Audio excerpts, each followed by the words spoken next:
Hey, there you are. Happy to see you again. I appreciated our conversation earlier, and I kind of wanted to circle back on why I still feel you should give your best to everything you do, regardless of how it's turning out. And I say that because we practice who we are as people. So, a lot of times you'll stay in a relationship for a very long time and you'll just get less and less involved in that relationship. You'll start pulling out silently and strategically instead of giving it your all until the day you walk out. And I urge you not to handle it that way. Some of you may be at a job and you're like, look, I'm just collecting this paper until I'm done, right? I'm just going to give them, the minimum version of me because they did me wrong. They passed over me for that promotion. They did this, they did that. So I'm basically just going to do nothing on the clock and get paid. And I'm urging you not to do that. I'm urging you to do the opposite. I'm urging you to give that place your best self. And I say that again because we practice who we are.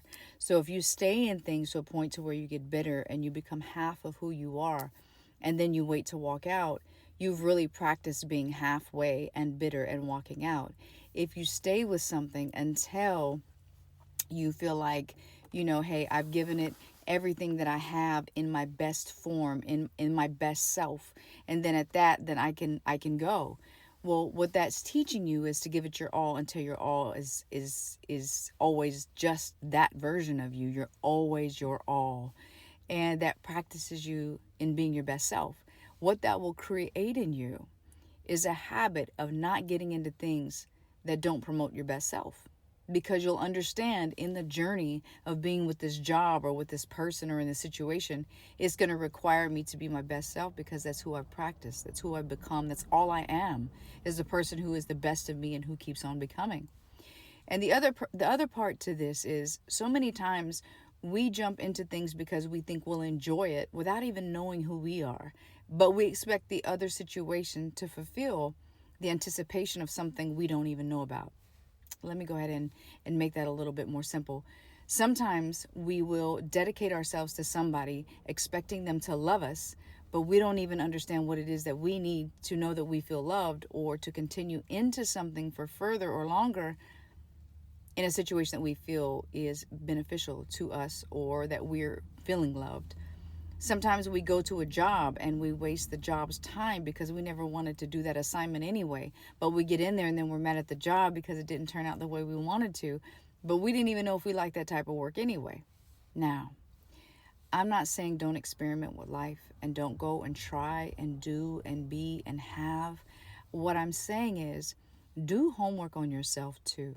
Before you throw another person's expectation in there or another job's expectation in there, and you'll find I use people and job a lot because, honey, that's a lot of what your life is. A lot of your life is going to be with somebody else, and a lot of your life is going to be trying to make a paycheck.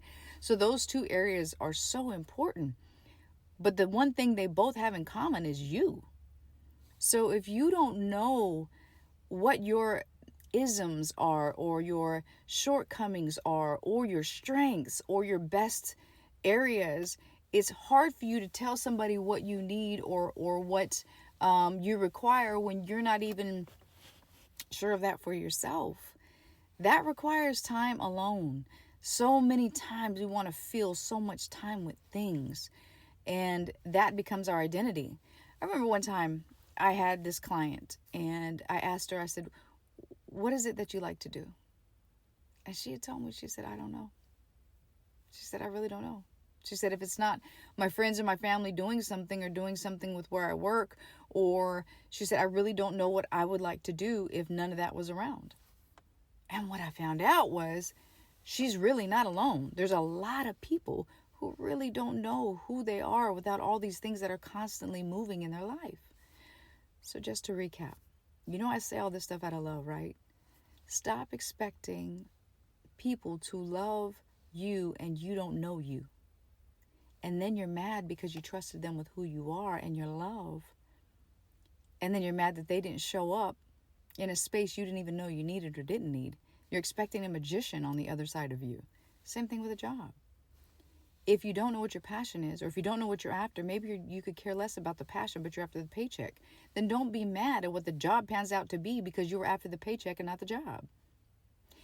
And then, of course, to circle back to this part, which is always give 100% of who you are, because you're practicing you all the time.